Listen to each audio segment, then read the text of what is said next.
একেবারে যুবকদের জীবন ঘনিষ্ঠ প্রশ্ন। সারাদিনই ফেসবুক চালাতে গেলে এগুলো করতে হয় বা এগুলোর মুখোমুখি হতে হয় না।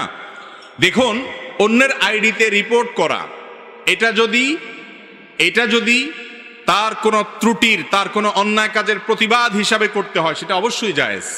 ধরুন, কথার কথা কেউ এমন কিছু লিখেছে যেটা ইসলাম বিরোধী, মুসলিম বিরোধী, যেটা গুজব, যেটা মিথ্যা তথ্য ছড়িয়ে সমাজে অশান্তি সৃষ্টি করতে পারে, এরকম তথ্য দিয়েছে, সেই ব্যাপারে যদি আপনি রিপোর্ট করেন কর্তৃপক্ষকে যে এই লোক মিথ্যা তথ্য ছড়াচ্ছে, গুজব ছড়াচ্ছে বা ভুল তথ্য দিচ্ছে বা সাম্প্রদায়িক সম্প্রীতি নষ্ট করছে, ধর্মীয় দাঙ্গা সৃষ্টির পায়তারা করছে, খারাপ কোনো কিছু পোস্ট করেছে, অশ্লীল কোনো কিছু পোস্ট করেছে, চরিত্র নষ্ট করছে, সমাজ এবং অন্যদের ধ্বংস ডেকে আনছে, এইরকম ক্ষতিকর কিছু করলে অন্যায়ের বাধা দেওয়া, এটা কোরআনের নির্দেশ।